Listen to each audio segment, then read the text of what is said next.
Vamos lá, primeiro ano, nosso segundo vídeo aí, né, do dia. Capítulo Cultura, sobre cultura e religião, página 705, tá? É o início, mas a gente já pula aqui para 706, que vem a introdução, né? A gente já vê aí que vamos ver o primeiro subtítulo, né? Uma introdução sobre o que é a cultura. Depois falar, né, a relação da cultura com a identidade, né? A identidade cultural de um local, ou a sua identidade nacional. Tá? E aí dentro do próprio subtítulo a gente vai ter a identidade cultural do Brasil, né? Que de uma forma assim, antes de se aprofundar mais um pouco, a gente sabe que é uma identidade bastante diversa, né? Que apresenta uma alta diversidade. E essa diversidade vem nosso processo de colonização, né? A presença dos nossos nativos, os imigrantes que vieram de forma forçada, né? Os africanos escravizados e também os demais, né? Imigrantes europeus, asiáticos, árabes, né? Que ajudaram na formação da identidade nacional brasileira, tá? Quando a gente fala, vou até dar aqui uma ampliada, a gente já tem logo aí o que eu vou abordar, já está bem aqui destacado, tá? Quando a gente fala de cultura, a gente está falando de um termo, e aí o texto mesmo ali já evidencia isso, de um fator bastante amplo, né? Por quê? Se eu vir e pergunto para vocês, o que é cultura brasileira? Né? A gente vai citar a nossa língua, né? A música, nossos hábitos, que aí entra, né? Cultura e hábitos, costumes, festejos, né? As datas comemorativas, a comida, né? A moda, tudo isso está relacionado com a cultura de um lugar. Então, quando nós observamos diferenças, ou quando nós analisamos as sociedades por todo o mundo, seja no nível local, um nível regional ou até mesmo global, a gente vai observar, né, as diferenças que existem de uma cultura para outra.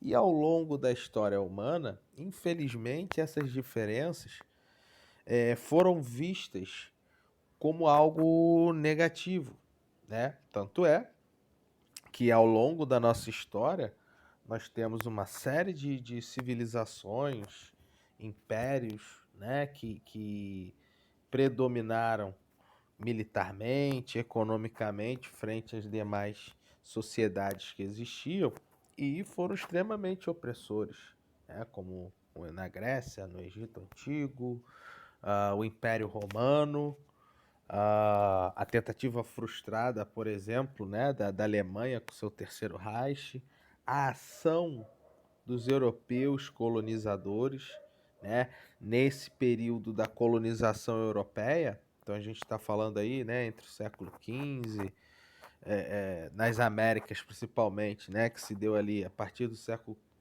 XV, e depois o neocolonialismo europeu, né, que também chamaram de imperialismo europeu, que colonizou a África e o Sudeste Asiático. Vacilei aqui. Que colonizou a África, pronto, e o Sudeste Asiático. Eu fiquei falando sem observar a tela, acabei vacilando aí. Mas assim, galera, esses europeus, na época, eles vivenciavam o chamado eurocentrismo, tá? Então, o que pregava esse eurocentrismo? Que a cultura europeia ela estava no centro de todo o mundo, né? Que seria o modo de vida mais desenvolvido, ou que seria o modo de vida correto, assim como a sua cultura. Então, quando esses colonizadores chegaram, não só aqui nas Américas e posteriormente em outras terras, principalmente num processo de colônia, de exploração, eles impuseram, né, a sua identidade cultural. Uma forma da gente observar isso é o processo de catequização dos nossos nativos, né? Quando Portugal começa o processo real de ocupação do território, vem as missões jesuíticas e há um forte processo por meio da Igreja Católica, né, com as missões jesuíticas, de aculturação dos povos nativos, né? E o que é essa aculturação? Desmistificar, extinguir na realidade toda a cultura daqueles nativos que existiam aqui e eram. A gente está falando, né, de centenas de etnias, então são centenas de povos, milhões de pessoas, em que a sua cultura, a sua identidade, né, ela perdia validade na visão desse europeu. E o que deveria predominar era a cultura europeia, né, pautada no catolicismo e no modo de vida do europeu. Né? Então, o que a gente vê, né, ao longo da história, devido a essas opressões em determinados lugares, é um reforço dessa identidade cultural, da identidade nacional. Né? E a gente costuma falar que são povos, né, que demonstram o seu nacionalismo, né, o seu amor à pátria, à sua cultura, ao seu modo de vida. E a gente, né, um dos povos que a gente pode citar nesse sentido é os Estados Unidos. Né? Você tem ali um sentimento nacionalista extremamente aflorado, né? E a gente claro, existem, né, manifestações negativas desse nacionalismo, mas também de uma forma geral, né? Não são apenas opressores que demonstram esse nacionalismo pela sua terra, né? Ah, o nacionalismo norte-americano você vê em qualquer cidadão do país, né? Estadunidense, melhor falando. Eles têm orgulho de serem dos Estados Unidos.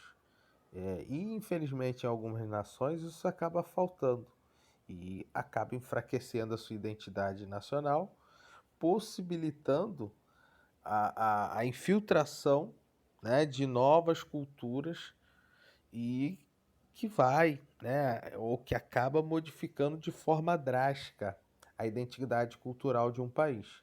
É claro que no atual momento que nós vivemos, né, de intensa troca de informações, isso acaba sendo quase que o processo, né, de entrada de novas culturas é algo que não tem como frear. Mas, mesmo tendo acesso, você consegue perceber a esses países ainda a valorização da sua identidade nacional, tá? E aí, até mesmo em cima desse processo que eu estou falando de bombardeamento, né, de diferentes culturas, hoje a gente vive quase que uma homogeneização em determinadas áreas desse processo cultural, principalmente música, moda, né? Você acaba percebendo um pouco cinema, uma homogeneização. Tudo é muito parecido, né? Tudo vem mais ou menos da mesma base, tá? Mas antes de a gente falar dessa homogeneização, se trata aqui da identidade cultural do Brasil, né? Que na própria introdução eu deixei claro a participação, né? Não só dos nossos nativos, como dos nossos colonizadores, né? E os imigrantes, sejam aqueles que vieram por vontade própria, ou mesmo, né? Infelizmente, os que vieram de maneira forçada, que foram os africanos durante o período da escravidão. Todos esses povos influenciaram e continuam influenciando de forma direta na cultura do nosso país, né? Isso é um fator até que eu deixei passar ali na parte da cultura e identidade, né? É, a cultura não é algo fixo. A cultura brasileira foi formada e ela vai ser assim para o resto da vida. Não. A gente vai percebendo algumas modificações, né, leves, E isso faz parte da própria concepção da cultura, porque se ela leva em consideração a língua, modo de vida, a cozinha, são várias situações que podem se modificando ao longo da história. Então, consequentemente, essa cultura também acaba apresentando, né, algumas modificações, tá? Só para pontuar isso. Então, assim, com a participação desses diferentes povos, a gente vê a formação da nossa, da nossa cultura, né? Você pega, né, os indígenas, tanto o costume, como é o caso do banho, né? O europeu por questões disponibilidade de água, a questão do clima, né? Você acaba tendo você acaba tomando menos banho do que o normal. E no caso dos nossos nativos, vivendo numa área tropical, quente, com abundância, né, de rios, você acaba, né, suando ao longo do dia diversas vezes. O costume do banho era totalmente diferenciado. Os europeus com poucos banhos durante a semana e os índios com banhos diários, né? E até hoje é assim, né? Quanto mais frio o local na Europa, menos banho toma aquela população, tá? Isso é uma realidade. E aqui no Brasil a gente já é diferente, a gente tem o costume desse banho diário, não só no Brasil, né? Nas áreas de clima tropical. Essa é uma influência indígena, né? A nossa língua, aqui mesmo, aí mesmo em Olaria, né? A gente tem ali a rua Paranapanema. Isso é um nome indígena. Carioca é um outro nome, né? Uma palavra, nome não, uma palavra indígena. A gente tem incorporação na comida, né? Por exemplo, a farinha de mandioca, que é faz parte, ou fazia e faz parte, né, da dieta dos nossos nativos. É, os negros com a parte do sincretismo religioso, né, a mistura de religiões afros com o catolicismo, né, que predomina até hoje aqui no nosso país. Então surgiram religiões, né, de raiz afro, né, africana no nosso país, as religiões afro-brasileiras, na língua, a música, né, a capoeira, né, que vem da África. Então a gente vai ter uma série de participações de diferentes povos que foram formando essa nossa identidade cultural, né? E por isso que o nosso país é reconhecido como um país de grande ou de múltiplas, né, culturas, porque há uma junção, né, de diferentes povos formando a nossa cultura, tá ok? É claro, né? A gente está falando ali até só para citar isso, né? De Brasil, a questão dessa cultura ser rica se dá muito pela diversidade, mas a gente pode ver também uma riqueza histórica, como é o caso de muitos países do continente europeu, né? Citei aqui a questão do Antigo Egito, né? São a China, são territórios onde a ocupação é tão antiga quanto a nossa, mas que você teve ali uma preservação maior dessa história. Os nossos nativos foram dizimados com a chegada dos colonizadores, seja aqui na América Portuguesa ou na América Espanhola. Então dificulta, para termos esse conhecimento, os próprios livros não, não trazem, né, muitas informações sobre os nossos nativos, tá? Então a gente acaba tendo até parte da nossa história deixada, não é nem deixada de lado, né? Na realidade, ela foi expurgada, ela sumiu, ela foi apagada a partir do processo de colonização, né? É, até um pouco diferente, por exemplo, quando a gente pega o caso da América espanhola que a gente tem as civilizações pré-colombianas, que tem aquelas estruturas megalíticas, né? Estruturas de pedra imensas, como é o caso dos, do- dos povos incas, né? Com a cidade de Machu Picchu, a mais de 2.000 metros de altitude, ah, as pirâmides, né? De maias e dos astecas. Então tudo isso acaba todas essas estruturas, né, acabam contribuindo para uma história um pouco mais rica desses territórios.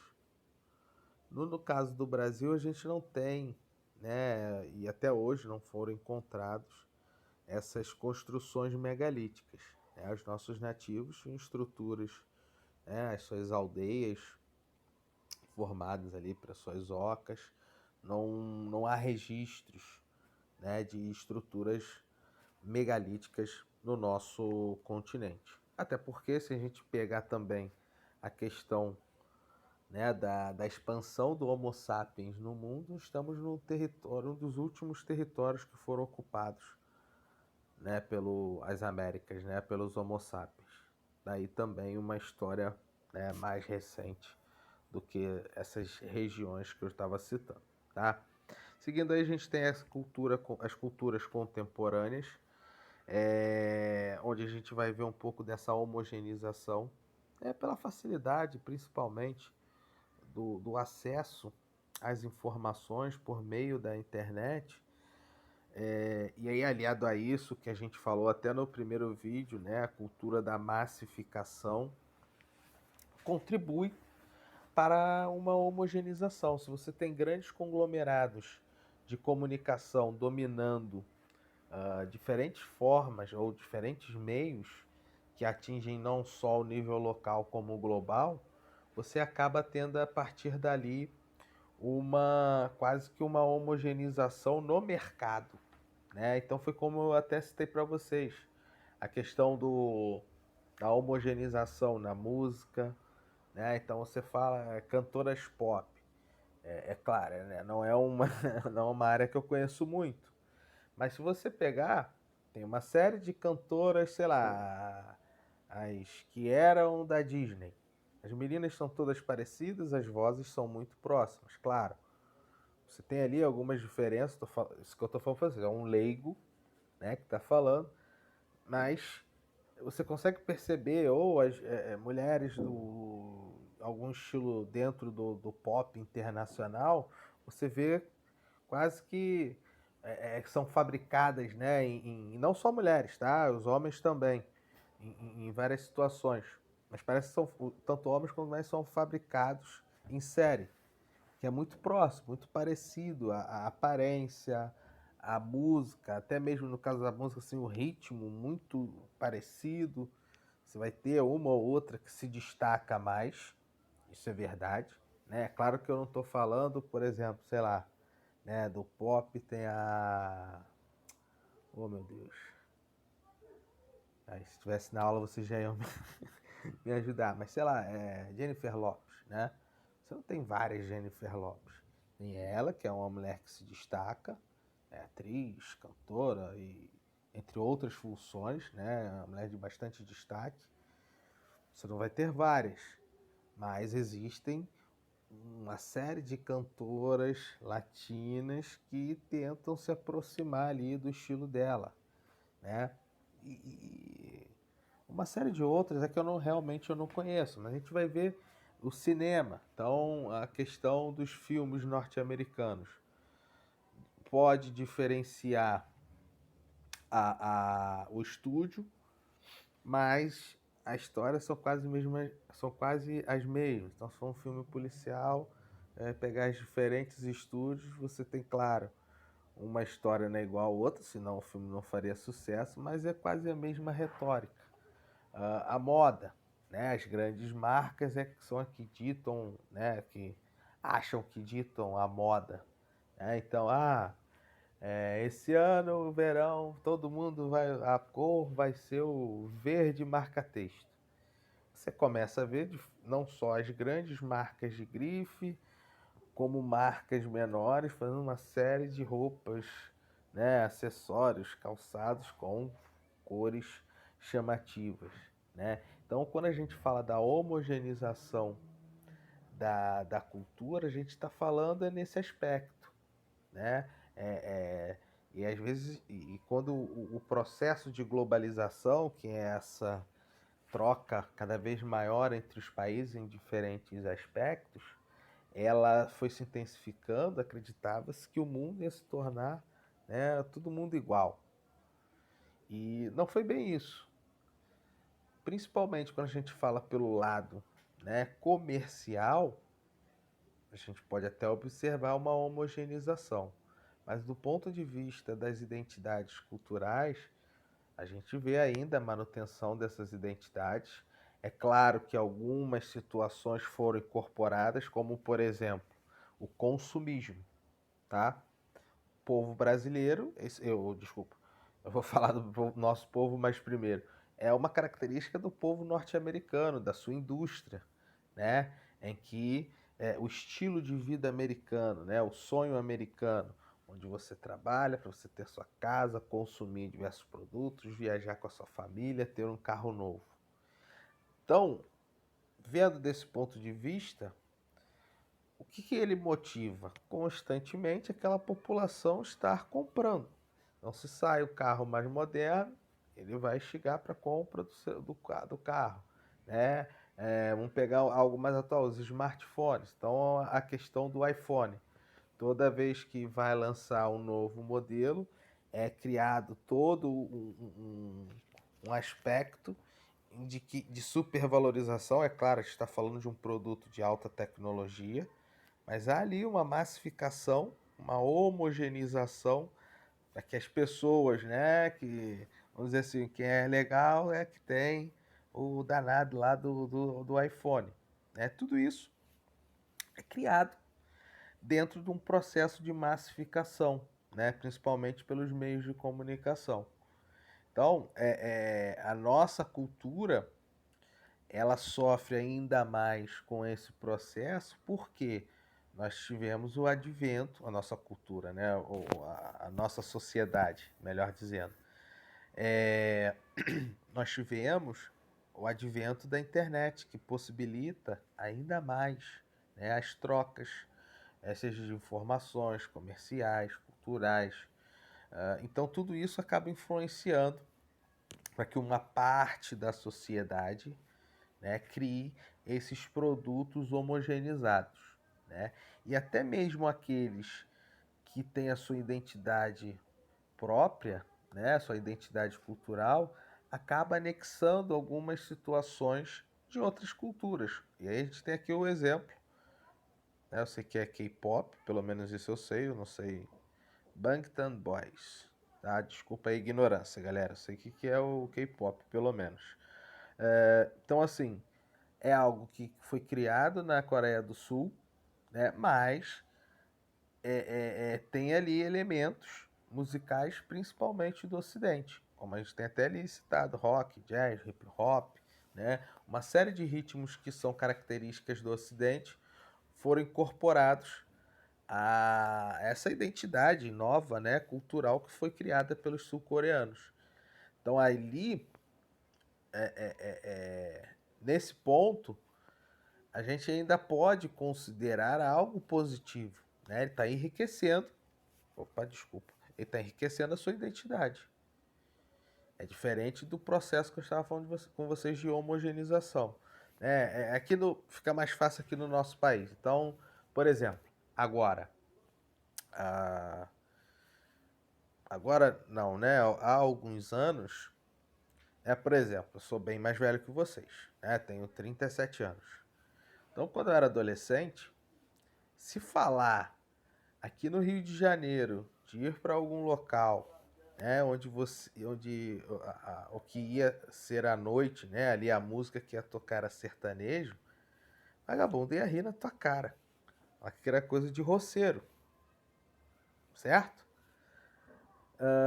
E ao longo dos anos, o ritmo musical ele foi se expandindo cada vez mais por todo o território.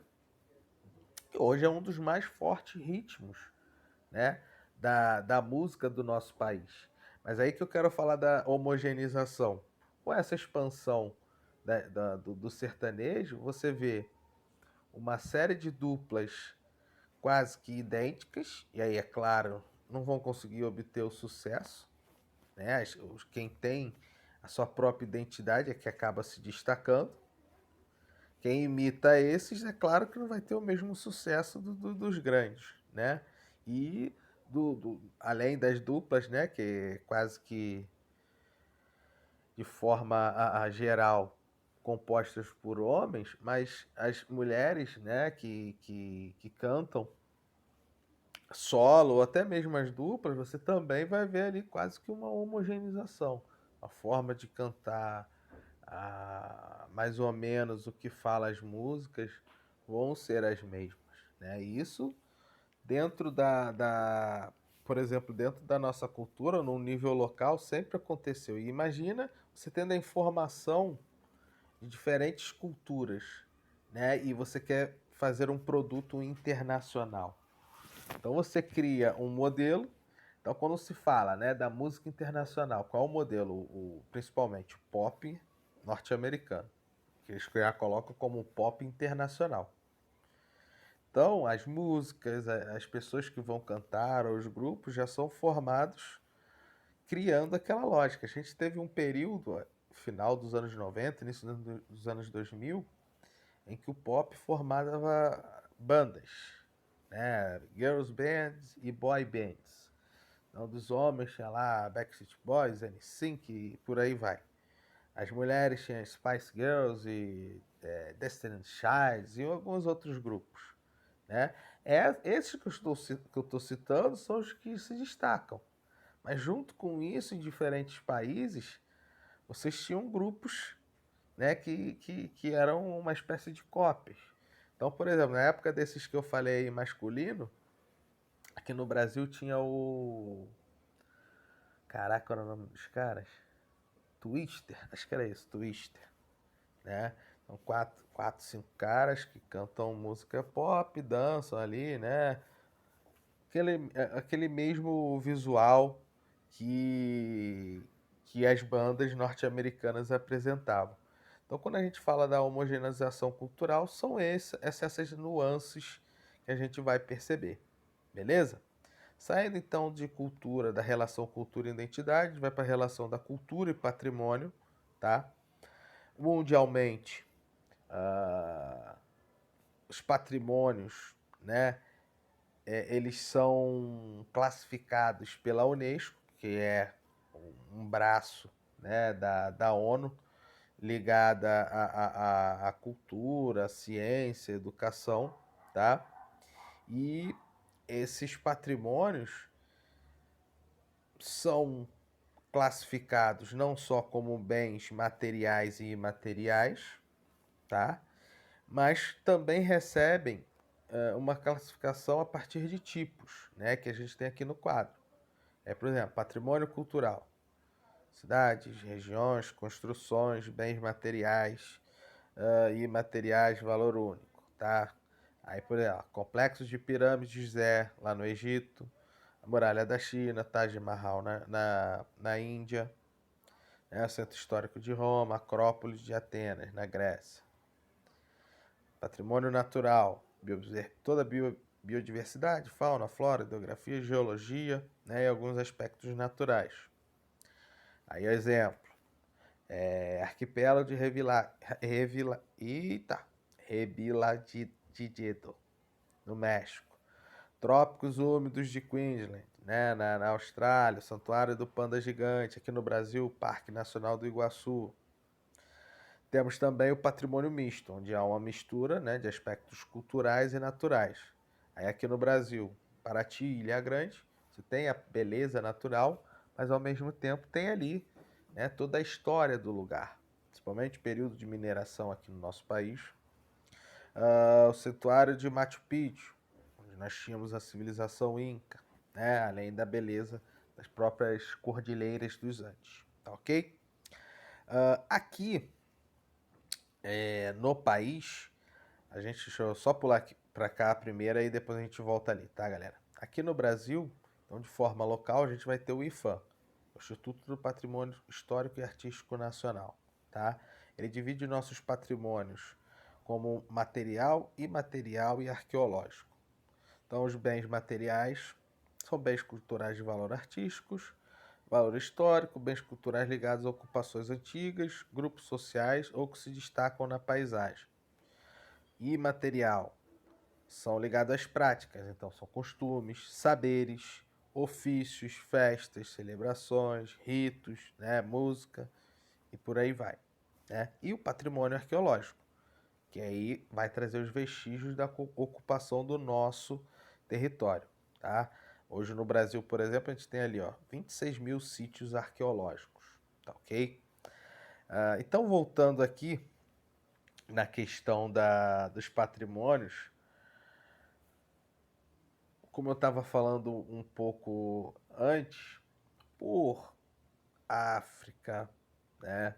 Mas nem tanto a África, mas principalmente Europa, e América, a Europa, Ásia, tá? E alguns estados árabes, você tem ali uma riqueza do patrimônio, né? Esses patrimônios culturais da humanidade, um pouco maior pelo fator das civilizações terem se desenvolvido um período mais antigo, né? E ainda tendo representações megalíticas, as grandes construções com rochas. Mas além disso, a questão dos patrimônios ela acaba também passando pelo poder econômico, pois quando a gente olha a distribuição desses patrimônios, a gente vai ver o maior número na Europa, tá? Um continente com civilizações antigas, mas América do Norte, que é colonizado, né? É tão novo quanto o restante das Américas. Logo depois a gente vem América Latina e Caribe, aí abrange toda a América do Sul e América Central. Ásia, Oceania, né? África e por último o Oriente Médio, né? Reunindo ali todos os estados árabes, tá? Além dessa distribuição desproporcional entre a Europa e a América do Norte com os demais, quando a gente separa os países do continente, a gente vai ver ainda uma desigualdade ainda maior, né? Onde Itália, China, Espanha, Alemanha e França reúnem 22,2% dos patrimônios mundiais e 24% dos patrimônios culturais da humanidade. Tá?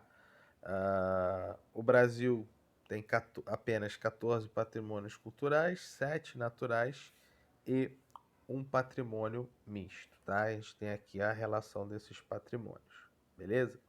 Seguindo aí já na página, deixa eu só diminuir, galera, 709, começa a tratar algo que está inserido nas culturas, né, que são as religiões, tá? Hoje no mundo, né, a relação das principais religiões, o cristianismo, que pode ser ele católico, da Igreja Católica Apostólica Romana, o ortodoxo, tá? É um cristianismo mais antigo, praticado na Grécia, Rússia, uma pequena localidade no Egito onde existem, né, católicos, a maior parte do Egito é o islamismo, tá? Romênia, tá? São países que têm o cristianismo ortodoxo. Turquia também tem, apesar de também a maioria ser islâmica. E o cristianismo protestante, tá? Para entender melhor, o protestante seria, né, o que a gente fala aqui no Brasil dos evangélicos. Além disso, a gente vai ter o islamismo, que se divide entre sunitas e xiitas, né, duas etnias distintas, com grande representatividade. Tá? Os xiitas são até mais, tem um número, né, de pessoas maior do que os sunitas, e tem as outras vertentes ainda existentes dentro do próprio islamismo. Tá? Vamos ter o hinduísmo, específico ali da região da Índia, judaísmo, né, a religião do povo judeu, a religião chinesa, que é uma junção de diferentes religiões, tá? Os diferentes tipos de budismo religiões naturalistas e outros grupos, né, que se denominam religiões, tá? No mundo, a questão da religião, na maior parte dos países, está separada da política, mas, infelizmente, né, em alguns onde ele está inserido ou cria uma situação política, acaba sendo foco para a ocorrência, né, de conflitos. Tá? O nosso caso, né, que é o Brasil, nós vivemos num estado laico. Né? O que isso quer dizer? O nosso país ele não tem uma religião oficial para que todas sejam tratadas da mesma forma, sem privilégios para ninguém. Isso também vai ocorrer no Brasil, né? Ocorre no Brasil, Estados Unidos, né? China, países também da Europa Ocidental. Tá? A Índia ali aparece aqui no texto, mas a gente pode criar ali uma situação contraditória. Né? O país é um estado laico, mas a sociedade durante décadas ela foi dividida por meio de um sistema de castas, né? Dentro do hinduísmo, que cria diferentes classes sociais, onde há privilégios para aquelas, né, consideradas de maior valor, né? Algo que é absurdo você separar assim uma sociedade, tá?